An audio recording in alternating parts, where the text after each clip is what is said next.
Hey everyone, uh, something has been building, not in the loud visible way that tends to announce itself and demand attention, but in that quieter, more consequential way, the way that significant things tend to accumulate beneath the surface before they break through.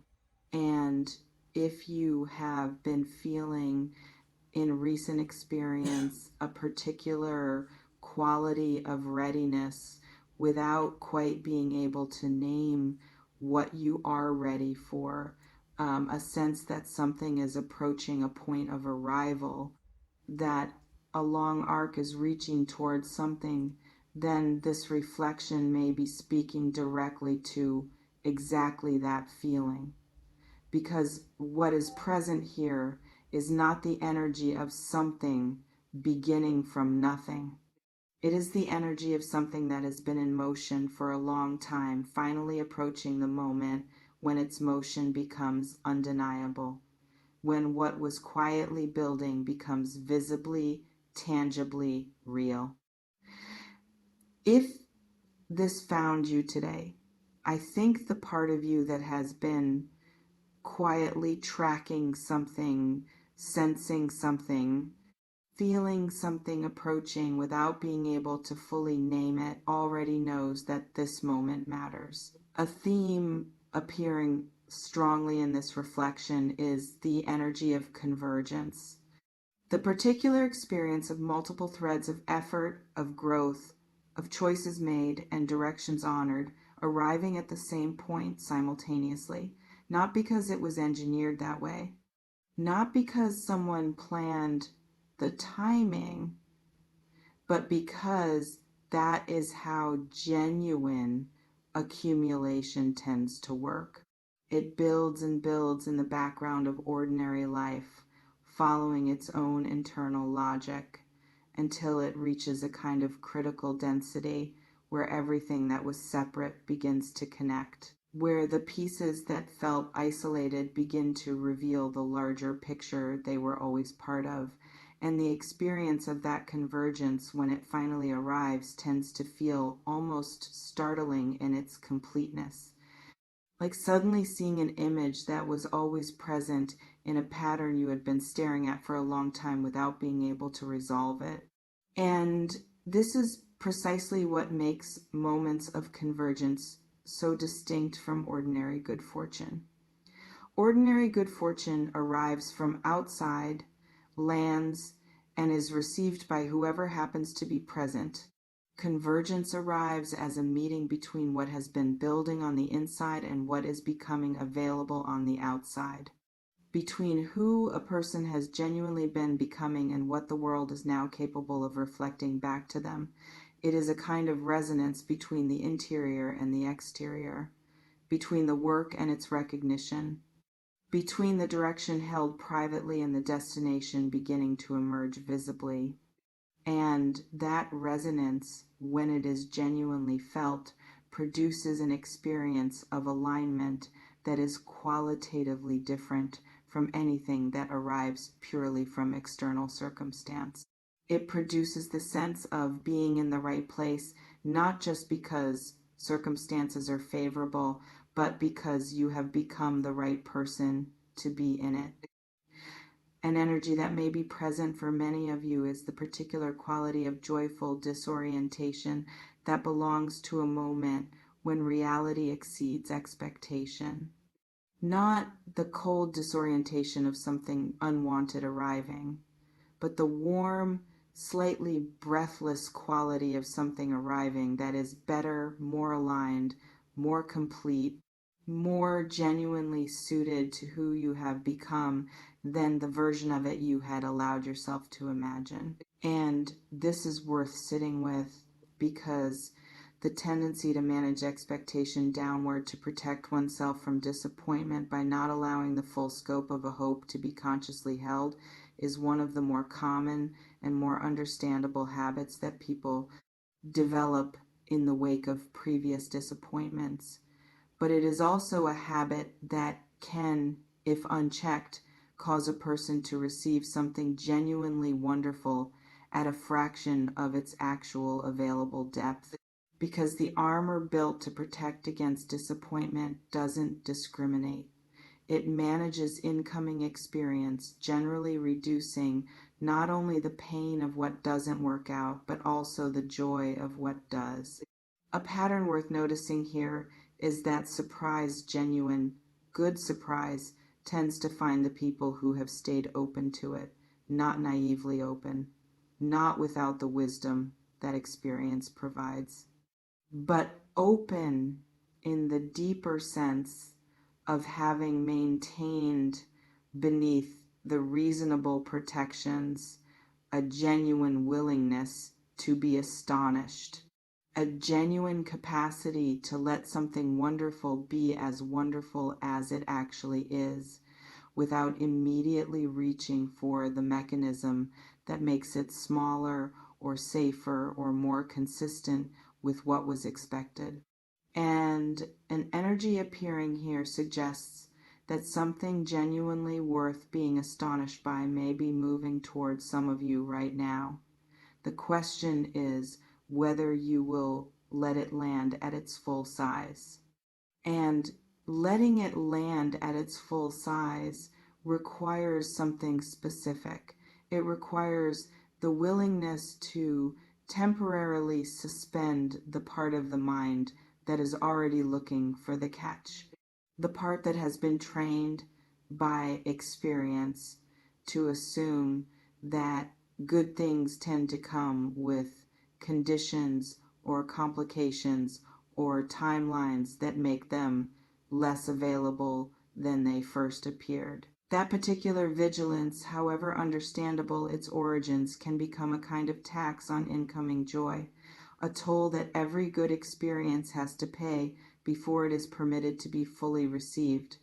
And an energy present here is gently asking whether that toll has served its original purpose, or whether it has become a habit that is now costing more than it is protecting. This reflection invites you to consider what it would actually feel like in your body, in the specific texture of your lived experience, to receive something that exceeded what you had allowed yourself to hope for, and whether you can identify any residual habit of managing incoming good things into something smaller than they are. Here's the thing about a surprise that arrives from something long in the making. It carries a double quality that purely unexpected things don't have. On the surface, it appears sudden. It arrives without the gradual approach that would have allowed conscious preparation. But underneath that surface suddenness, it carries the full weight of everything that preceded it, every choice, every act of patience, every moment of continuing to show up for a direction even when its destination wasn't clearly visible. And that weight, the accumulated substance of a genuine process, is what distinguishes the arrival of something genuinely transformative from the arrival of something merely exciting. The merely exciting passes.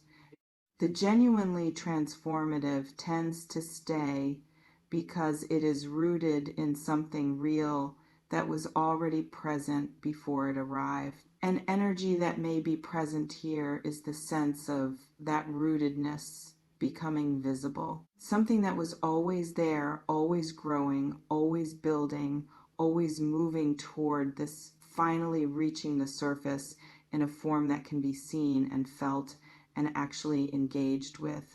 And the experience of that visibility, when it arrives after a period of interior growth that was happening without much external confirmation, can feel remarkably vindicating, not in the petty sense, not as proof of something to others, but in the deeper, more personal sense of one's own sense of direction having been all along accurate, of having felt something real and trusted it and continued to move toward it, even in the stretches where the external evidence for it was. And now At some point, that may be closer than it has ever been. The external evidence beginning to catch up. This reflection invites you to consider what direction you have been quietly, persistently honoring in your choices, your values, the quality of presence you have been bringing to your own life that you may not have been giving yourself enough credit for sustaining, and what it would mean to finally see that direction reflected back to you in something tangible. An energy that may be present in this moment is one of joyful inevitability. And I want to stay with those words because they carry something specific that is worth understanding. Joyful inevitability is not the same as certainty. It is not the arrogance of someone who assumes an outcome. It is something subtler and more grounded than that. It is the quality of a person who has become so aligned with their own true direction, so genuinely rooted in who they are and what they are moving toward, that the things which belong to that direction begin to feel, when they approach, like recognition rather than arrival, like something coming home rather than something new appearing. And that quality of recognition, the sense of, yes, this is what was always supposed to be here, is one of the most deeply satisfying experiences available in a human life. Some of you may be approaching exactly that kind of recognition right now.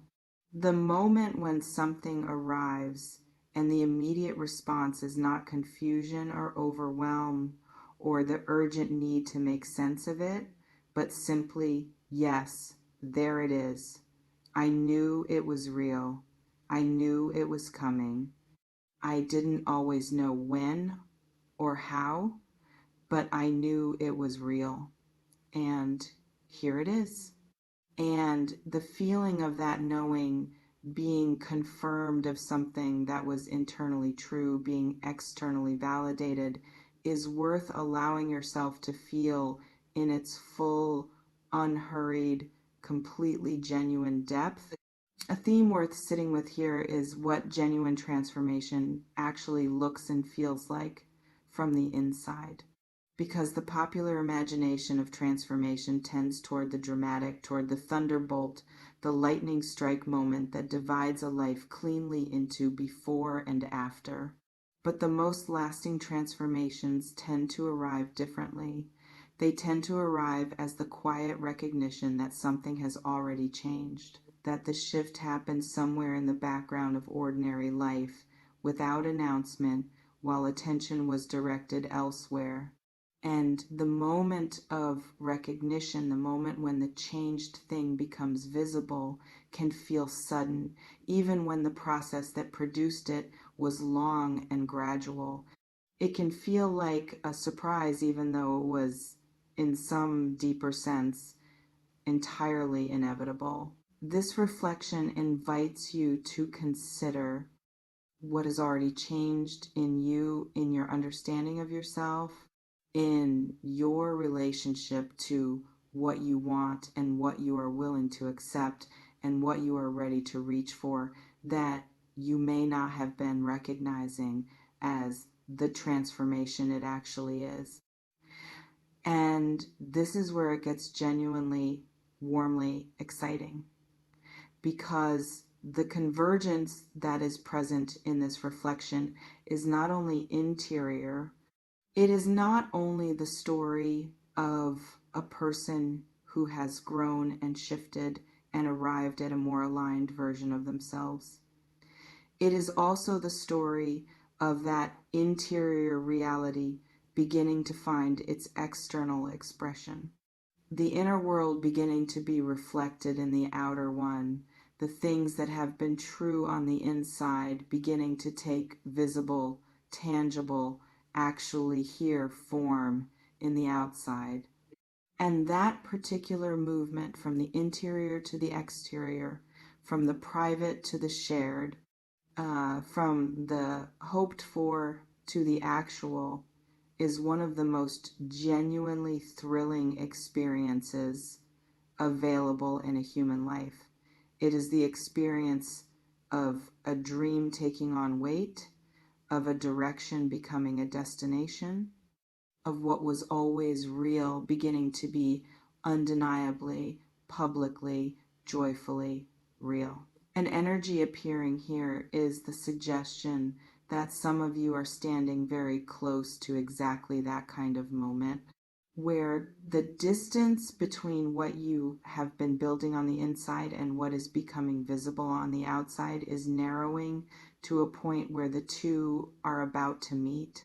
And the meeting of those two things, the private reality and its public expression, tends to produce exactly the kind of experience that the word surprise genuinely deserves. Not the cheap kind of surprise, the deep kind, the kind that makes a person want to sit down and breathe and feel the full astonishment of being inside a moment that their life has been moving toward for longer than they perhaps realized. This reflection invites you to consider what it would mean to step into this moment, this convergence, this arrival, not with the managed half presence of someone protecting themselves from full engagement, but with the complete, unguarded, entirely open presence of someone who recognizes that this is what the work was for and who is ready finally and completely to receive it. The closing energy of this reflection is luminous. There is no other word that fits it as accurately. It carries the quality of light that arrives in the specific, irreplaceable way that light arrives after a long period of less of it. Not sudden and blinding, but full, present, unmistakable. The kind that makes a person look up from whatever they were doing and simply take it in for a moment before doing anything else. And what is worth understanding about that quality of light, that particular warmth of something genuinely good arriving after a genuine process of building toward it, is that it is yours, not borrowed, not contingent on circumstances remaining exactly as they are, but rooted in who you have become and what you have genuinely built and the specific, unsubstitutable quality of your own presence in the world. You have been doing something remarkable in the quiet, in the consistency, in the moments when continuing felt harder than stopping and you continued anyway. In the choices made in the direction of what was true rather than what was easy. In the patience extended toward a process that didn't always show its progress. All of that, every unremarkable seeming moment of it, has been building towards something, and an energy present here suggests that the something it has been building toward may be closer, more concrete, and more genuinely joyful than the version of it you have been allowing yourself to fully imagine. And here is something worth sitting with, in that the gap between what you have been allowing yourself to imagine and what may actually be available, the distance between the managed, protected, kept small version of the hope and the full, unguarded, genuinely held version of it, that gap represents not just an emotional difference, but a practical one. Because the size at which we hold our hopes tends to influence the size at which we receive what arrives in response to them. The person who approaches a threshold with the full, open, I am here for, this quality of genuine readiness tends to receive and use what arrives differently than the person who approaches the same threshold with one foot already positioned toward the exit. And an energy appearing here is the invitation to be the first kind of person in this moment, to arrive at this particular threshold with both feet fully present, with the whole of yourself available for what this moment is capable of offering. This reflection invites you to consider what full arrival looks like for you specifically, what it would mean to bring your complete, unhesitating, entirely unguarded presence to whatever is approaching, and whether there is any final piece of interior preparation that would allow you to meet this moment in exactly that way. Let yourself be surprised. Let yourself be delighted. Let whatever is approaching in whatever form it takes, at whatever moment it finally makes itself completely visible, land in the full, open, astonished heart of someone who has earned the right to receive it, because you have completely, quietly, without needing anyone else to confirm it, you have. And the world, in whatever specific way it chooses to make that visible right now, is simply, finally, beautifully catching up.